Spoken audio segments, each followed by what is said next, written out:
రాముల వారికి ఆయనకే 16 ఏళ్ళకి ఇంత వైరాగ్యం కలిగినప్పుడు నిజమే కదా, కళ్ళతో చూసిన ప్రతిదీ నాశనం అయిపోతుంది. ఇంత నాశనం అయిపోయిన తర్వాత మనం దేనికి పరుగులు పెడుతున్నాం, ఇవన్నీ చేస్తున్నాం. ఓన్లీ డబ్బు ఇచ్చేదో లేకపోతే మనుషులు కనిపెట్టి డిగ్రీలు ఇచ్చేదో ఈ సక్సెస్ని ఇచ్చేదే భగవంతుడు చేసుకునేటట్టయితే ముందు గుడి ముందున్న ముష్టోడి జీవితమే మారుస్తుంది అమ్మవారు. నేను మా డాడీని ఒక చిన్న పెరుగు బకెట్లు చూసాను, బూడిదని ఎత్తి పడేయమన్నారు. రేపు పొద్దున్న నా కొడుకు నన్ను పడేస్తాడు, నా కొడుకుని ఇంకోటి పడేస్తాడు. అంతే, ఎవడు పడేస్తాడో తెలియదు. నేనే టెంపరీ అయిపోయినప్పుడు నాకున్న ప్రాబ్లం పర్మనెంట్ ఎందుకు అవుతుంది, నాకున్న ఆనందం పర్మనెంట్ ఎందుకు అవుతుంది? నాకు రేపు లేదు, నాకున్నది ఒక్క రోజే. నేను ఎంజాయ్మెంట్ చేస్తున్నా అనుకుంటున్నాను, ఎంజాయ్మెంట్లో నేను నిద్రపోతుందా, నీ ఆరోగ్యం పోతుందా, అవతల మీద అసూయ పడుతున్నావా, డబ్బు కోపం పోతుందా, ఇవన్నీ ఫ్రస్ట్రేషన్లు ఇవన్నీ ఉన్నాయి కదా, ఇవన్నీ మరి నేను పాడు చేసేస్తున్నాయా? ఆనందాన్ని వదులుకొని బతుకుతున్నారండి. అంటే వస్తువుల్లో ఆనందం వెతుక్కుంటాం, మనుషుల్లో ఆనందం వెతుక్కుంటాం. ఏంటంటే ఈ మనిషి ఉంటేనే నాకు తృప్తిగా ఉంటుంది, ఈ మనిషి నన్ను పట్టించుకోవట్లేదు.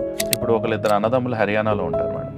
వాళ్ళు ఏంటంటే ఒక ఆవు, వాళ్ళ దగ్గరే ఒక ఆవు పక్కన ఇంట్లో జబ్బు చేసేస్తే ఆ ఆవుని తీసుకెళ్ళాలి హాస్పిటల్కి. వాళ్ళ భుజం మీద వేసుకొని కట్టుకొని 200 కేజీల ఆవుని వాళ్ళ భుజం మీద వేసుకొని మోసుకొని వెళ్ళి నా ప్రాణం వేరు వాళ్ళ ప్రాణం వేరు అని చెప్పి నేను వాళ్ళు అనుకోలే. ఈ కాలంలో కష్టం తట్టుకోకుండానే అన్నీ కావాలి.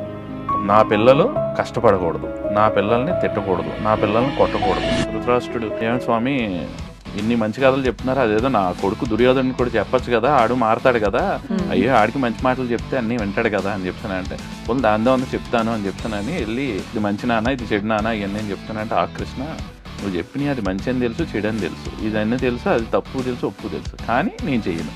ఆడు చేస్తాడు, అర్జునుడు చేస్తాడు. అందుకని నువ్వేమన్నా చెప్పే ఉంటే చెప్పుకో తప్ప నాకు చెప్పుకో.